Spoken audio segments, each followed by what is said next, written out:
Fala, meus irmãos, paz do Senhor, tudo bem? Como é que passaram de Natal, de Ano Novo, tudo certo? Nunca mais eu gravei um vídeo pro canal e eu quero gravar um vídeo hoje. Mateus capítulo 5, versículo 14 a seguir. Vós sois a luz do mundo, não se pode esconder a cidade edificada sobre o monte, nem se acende a candeia para colocá-la debaixo do alqueire, mas no velador, e alumia a todos que se encontram na casa. Assim brilhe também a vossa luz diante dos homens, para que vejam vossas boas obras e glorifiquem a vosso Pai que está no céu. Amém. Irmãos, eu confesso que quando eu olho para esse texto, eu fico um pouco atônito. E se talvez você pergunta, Adriano, o que significa essa palavra atônito? Significa assustado. Porque eu vejo aqui uma multidão, e no meio desta multidão estão ali também os discípulos de Jesus. Você pode reparar no versículo 1 do capítulo 5, né? E Jesus vai aqui deferir palavras, né? E depois ele vai chegar aqui nessa parte do versículo 14, né? Que ele vai dizer: vós sois a luz do mundo. E isso me deixa assustado. E talvez você se pergunte: por que, Adriano, tu fica assustado com as palavras que Jesus falou? Se fosse no livro de Atos, provavelmente eu não ficaria assustado. Não ficaria. Por quê? Porque no livro de Atos nós vamos ver Pedro sendo crucificado de cabeça para baixo por não negar a Jesus. Nós vamos ver até um lindo ato a ser seguido, que é o de Estevão, que se fosse nos dias de hoje, provavelmente nós que professamos ser cristão, que professamos ter Cristo em nós, que professamos estar em Cristo, não fazemos isso. O que Estevão fez, a Bíblia diz que ele estava sendo caluniado, sendo acusado e foi apedrejado e morto. Mas antes de morrer, ele ergueu seus olhos para o céu e disse: Pai, perdoa-lhes porque eles não sabem o que fazem. Estevão estava perdoando os seus caluniadores, acusadores, apedrejadores, coisa que hoje é difícil nós fazermos. Dizemos que está em Cristo, mas na verdade quando chega o momento de nós perdoarmos, parece que Cristo não está em nós. Parece que são só palavras que saem da boca para fora. Mas por fim, deixa eu dar continuidade aqui a esse texto, porque Jesus está aqui deferindo palavras de amor para os seus discípulos. Por quê? Porque Jesus está falando duas coisas aqui que eu vejo aqui nesse texto. Primeiro, Jesus está dando a ele algo que eles não têm, ou posso até dizer restituindo. E segundo, Jesus está chamando eles de algo que eles não são. E talvez você me pergunte: Adriano, me explica novamente, porque eu ainda não entendi. Jesus está dando a esse povo, ou restituindo a esse povo, algo que eles perderam, posso assim lhe dizer. Você sabe, eu sei, e nós sabemos que Deus chamou Abraão, fez a ele uma promessa, e antes de cumprir a promessa, um dia que ele estava em dúvida, no capítulo 15 de Gênesis, Deus fez um novo pacto com ele, uma nova aliança com ele, e Deus disse: Abraão, tu vais ser numeroso como a areia do mar, mas eu irei pegar toda os teus descendentes, né, esta grande nação, e eu vou levar para o Egito, e esse povo vai ficar lá por 400 anos no Egito, e depois eu vou tirar esse povo de lá do Egito com forte mão. E Deus fez isso. Nós podemos ver, levantou José, fez de José um governador, e através de José esse povo entrou na terra do Egito, viveram bem durante um tempo, mas depois a Bíblia diz que surgiu um faraó que não conhecia a José, e ali esse faraó vai oprimir esse povo, e nós podemos ver que esse povo, quando passa a ser oprimido, eles passam a buscar a Deus, porque épocas boas, e posso dizer época de vaca gordas, muitas vezes para nós nos traz comodismo, e é o que Deus não quer de nós, é que nós estejamos acomodados, não é verdade?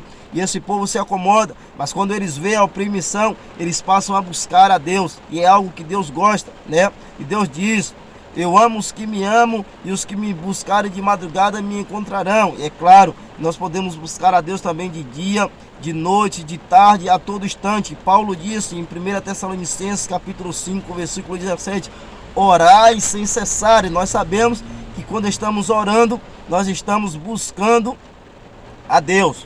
Então, esse povo passa a orar, e Deus pega um homem que fugiu do Egito por ter matado um egípcio, e ele está lá no meio do deserto, não é verdade? Na casa do seu sogro Jetro, e Deus chama esse homem chamado Moisés, e Deus levanta Moisés e diz: liberta o meu povo da mão de Faraó. entrega a mensagem para Faraó, e Moisés vai, entrega a mensagem, e a Bíblia diz que Deus mesmo endurece o coração de Faraó. Não é verdade? Porque Deus usa pessoas para falar, mas quem faz é Ele, né? Porque às vezes a gente pensa que Deus vai usar pessoas para, né, para fazer, mas Deus usa pessoas para falar, mas quem faz é Ele.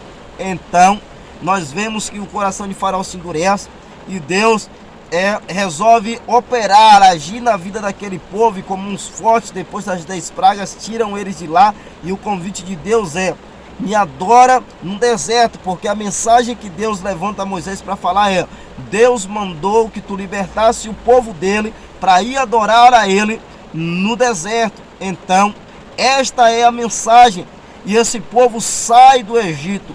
Nós podemos ver que logo na sua saída no Egito, ou até antes de sair do Egito, eles já saem murmurando, porque eles estão entre o mar, eles estão entre as montanhas, e eles estão entre os carros e os cavalos de Faraó. E ele diz: Moisés, para que foi que tu nos trouxe aqui, se tinha muitas covas lá no Egito para a gente ser enterrado? E a Bíblia diz que Deus abriu aquele mar, e aquele povo passou a seco pelaquele mar.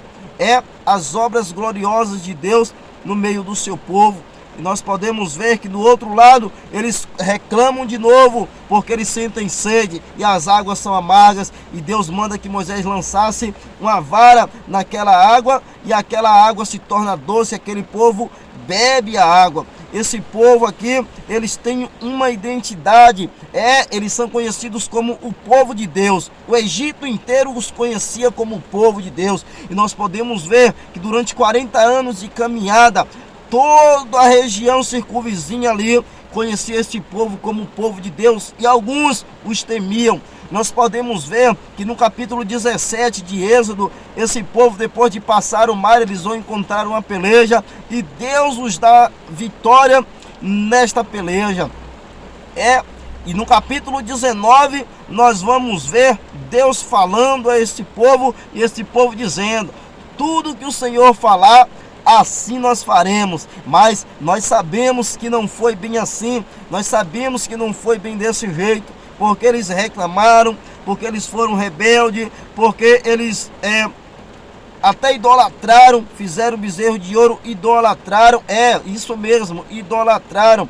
Esse povo que era reconhecido pela região circunvizinha como o povo de Deus, eles estavam idolatrando, murmurando, reclamando, e nos dias de hoje também é assim. As pessoas olham e somente o que os seus olhos mostram é aquilo que elas acreditam. Vê por fora, oh que homem de Deus, vê por fora, oh que mulher de Deus, mas só Deus sabe como é que essa pessoa é por dentro. Só Deus sabe e só Ele sonda. Mas tudo bem, vamos dar sequência a esta mensagem, que eu não quero me alongar muito, e isto é só a minha introdução.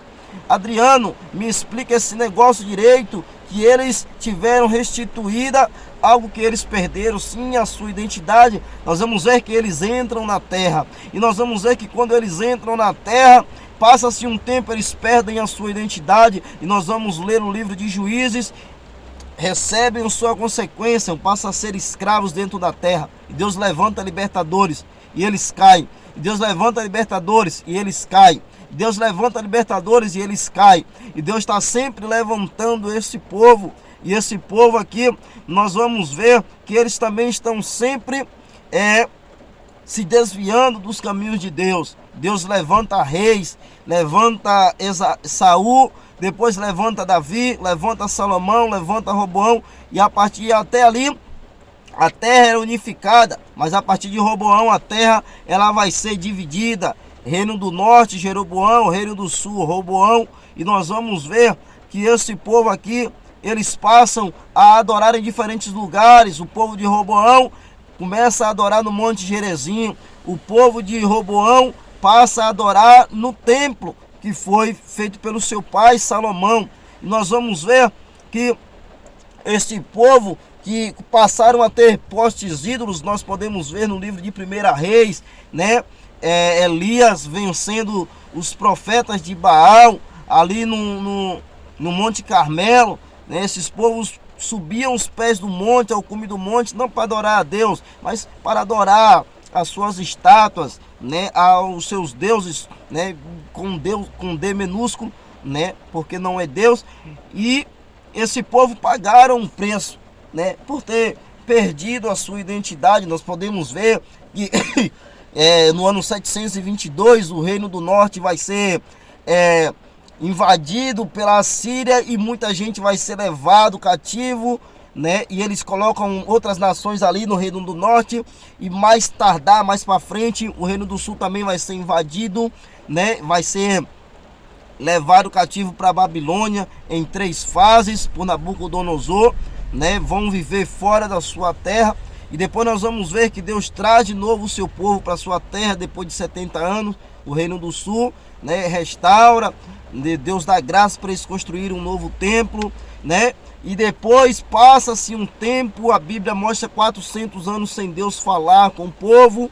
E depois desses 400 anos é a época que Jesus nasce, né, que cumpre a promessa de Deus, que Deus falou no Éden. E aí nós podemos ver que este povo aqui, meus irmãos, eles ainda continuam cativos dentro da sua própria terra. Foram escravizados pelos assírios, foram escravizados pelos egípcios, foram escravizados pelos babilônios, foram escravizados pelos persas, pelos medo-persas, foram escravizados pelos gregos, e agora eles estão sendo escravizados pelos romanos, na época de Jesus. Pelos romanos aqui eles estão sendo escravizados. Nós podemos ver este povo aqui cativo dentro da sua própria terra. Então eu lhes faço uma pergunta: quem chamaria um cativo de livre? Ninguém. Então a identidade que esse povo tem aqui não é de luz, é de cativo, né? Mas Jesus está aqui nesse momento restaurando, restituindo a sua identidade. E depois você pode me dizer: Adriano, por que tu estás chamando eles de algo que eles não são? Claro, né? Eu separei aqui alguns fatores que eu chamaria de luz. E eu vou falar de Pedro e João. Eu chamaria Pedro de luz quando Pedro reconheceu no capítulo 5 de Lucas quem ele era: aparta-te de mim, Senhor, porque eu sou pecador. Eu chamaria Pedro de luz no capítulo 14, quando ele andou sobre as águas. Eu chamaria Pedro de luz no capítulo 16, quando ninguém sabia quem era Jesus. Ele diz: bem sei que tu és o Cristo, o Filho de Deus. Eu chamaria Pedro de luz até no capítulo 21, se não me falha a memória, quando Jesus disse que o Filho do Homem estaria para ser crucificado. E Pedro diz: não, Senhor, de maneira nenhuma. Se tu morreres, eu morro contigo. Eu chamaria Pedro de luz, né? Eu chamaria João de luz, porque João reclinava o seu peito sobre a sua cabeça sobre o peito do mestre. Eu chamaria ele de luz por esse motivo. Mas quando eu olho para outros fatores, eu não o chamaria de luz. Por exemplo, você chamaria Pedro de luz quando Jesus disse a ele: Pedro,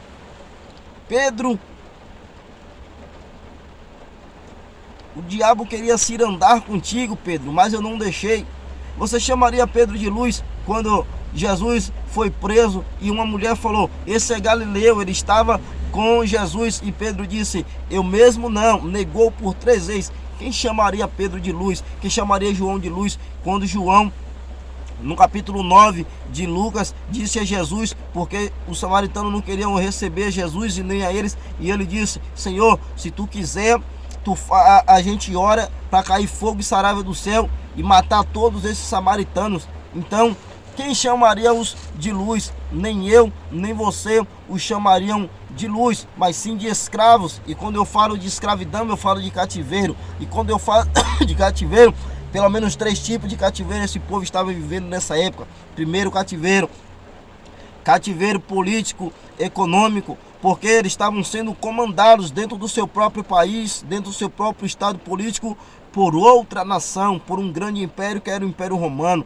Segundo, cativeiro religioso, porque os responsáveis por levar o povo a buscar a Deus, a adorar a Deus, a ter comunhão com Deus, na verdade estavam preocupados somente com eles, estavam preocupados somente com o seu bem-estar, né? Eles colocavam fardos pesados sobre os outros que nem eles mesmos podiam carregar, né? Que eram chamados de os fariseus, e Jesus os chamou: vocês são sepulcros caiados, não é verdade? E o terceiro cativeiro, que é o cativeiro espiritual. E nós podemos ver, né, que a apostasia, né, do cativeiro religioso e a escravidão política e econômica são consequências do cativeiro espiritual que esse povo estavam vivendo. E a Bíblia diz, João disse que Jesus veio para desfazer esse cativeiro, para quebrar esse cadeado, essas algemas, veio para desfazer das obras do diabo. Então, Adriano, já que tu terminou a tua introdução e durou 15 minutos, me responde por que que Jesus está chamando então esses camaradas aqui de algo que eles não são e está lhes restituindo algo que eles não têm. Primeiro, eu tenho aqui 3 tópicos para falar sobre isso. Primeiro, por que que Jesus está chamando algo de que eles não são e dando a ele algo que eles não têm? Primeiro, é porque Jesus conhece o amanhã. Talvez hoje eu estou falando uma palavra de esperança para alguém que está caído hoje, que está fraco hoje, que está desanimado hoje, que está desesperançoso hoje, alguém que está chorando hoje. Talvez você não sabe do amanhã, eu não sei do amanhã, nós não sabemos do amanhã, não foi imputado a mim nem a você saber do nosso amanhã, mas Jesus sabe do meu amanhã, Ele sabe do teu amanhã. Talvez hoje você está desempregado, talvez hoje você está passando fome ou necessidade, perdeu algo, está vivendo um momento difícil, mas você não sabe do teu amanhã, eu não sei do teu amanhã, mas nós sabemos que Jesus sabe do nosso amanhã. E hoje eu posso aqui dizer que Jesus defere palavras para a nossa vida, e às vezes a gente não confia em tais palavras devido ao nosso momento, devido ao nosso estado, devido à nossa atualidade. Mas creia, acredite, porque Ele sabe do teu amanhã, do meu amanhã, do nosso amanhã. Deus disse a Abraão no capítulo 12, Abraão, sai da tua terra, sai da tua parentela e farei de ti uma grande nação. Farei não está no presente, farei está no futuro, mas Deus falou, eu farei, e Deus fez, porque Ele sabe do nosso amanhã. Ele disse a Jeremias, quando Jeremias o retrucou acerca do seu ministério, Jeremias disse, sou uma criança. Ele diz, não diga que tu és uma criança, porque antes que te formasse no ventre da tua mãe, eu já te conhecia. Antes que tu saísse do ventre da tua mãe, Jeremias, eu já tinha te consagrado a profeta, já tinha te dado profeta às nações. Ele sabe do teu amanhã. Não diga, não duvide acerca do que Jesus fala sobre o teu amanhã, porque Ele sabe. E eu não vou estender muito aqui, para mim não passar de 20 minutos nesse vídeo. Segundo ponto, é porque Jesus conhece o nosso interior. O salmista disse no Salmo 139 que antes das palavras saírem da nossa boca, Ele sabe. O salmista disse que Ele conhece o profundo e o oculto da nossa alma. A Bíblia diz no Novo Testamento, no capítulo 16, se não me falha a memória, e Jesus sabendo dos seus pensamentos. E aqui Jesus está falando, e ali há alguns fariseus, e Jesus está dizendo, e Jesus sabendo dos seus pensamentos, Ele sabe do que há dentro de nós. Jesus sabia do que havia dentro de Davi quando o escolheu, porque a olhos humanos, Davi não correspondia a nenhuma característica, a nenhum requisito para ser rei, mas tinha algo no coração de Davi, amor.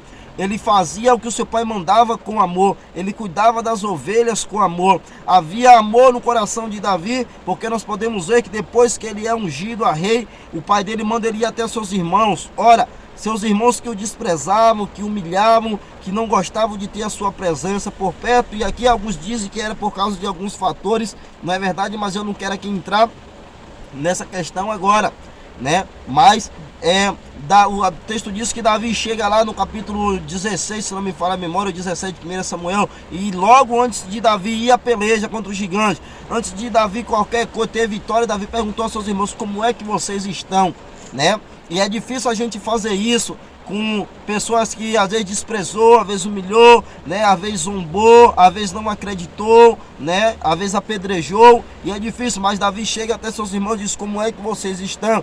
E os seus irmãos ainda o insultam, não é verdade? Mas por quê? Porque Davi tem amor no seu coração, Davi tem amor, mas também Jesus defere tais palavras. Jesus nos chama de algo que nós não somos, e Jesus nos dá algo que nós não temos, ou até restitui algo que nós perdemos, porque Ele sabe que dentro de nós também há fé. Você pode ler no capítulo 7 do livro de Lucas, que tem um homem, um centurião, que tem um seu servo em casa doente, e depois que a palavra é pregada, é produzida a fé no seu coração, e a Bíblia diz que ele pede para pessoas irem até Jesus, pedir para ser curado, e Jesus não vai por causa das pessoas que estão ali pedindo a ele, mas Jesus vai porque Jesus sabe que há fé dentro, né, do coração daquele centurião. Não é verdade? Mas aqui ainda há um terceiro motivo, porque Jesus chama eles de algo que eles não são, porque Jesus restitui a ele algo que eles perderam, por causa do amor.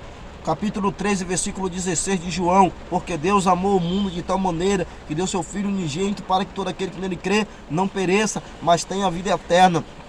Talvez você que um dia já teve numa vida miserável, degradável, desprezável, conhecido como louco, desprezível, não é verdade? E hoje você é alguém.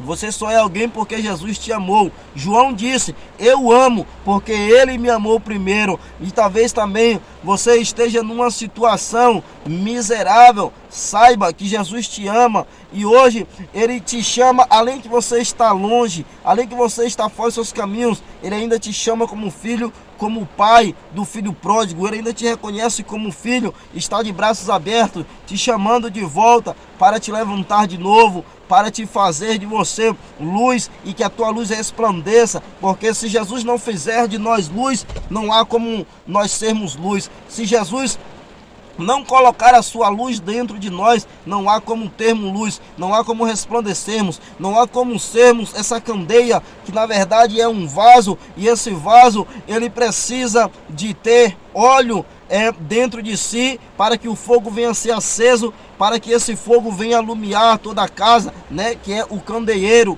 Então nós podemos até ser um candeeiro, mas se nós não tivermos esse óleo, nós somos um candeeiro vazio, nós somos um candeeiro que não conseguirá iluminar ninguém, né, e que as nossas obras também não conseguirá glorificar a Deus. E nós vamos ver que esse óleo era produzido através da azeitona, e essa azeitona ela vinha da árvore da oliveira, que é Cristo. Então, se nós tivermos Cristo na nossa vida, nós seremos luz. Hoje, talvez você não seja ninguém, não esteja nada, esteja passando por uma dificuldade, mas se você tiver Cristo aí dentro de você, você chegará a lugares inimagináveis. Se você tiver Cristo aí dentro de você, você chegará a lugares em que ninguém nunca imaginou. Fique com essa palavra, fique com essa mensagem, e que Deus os abençoe.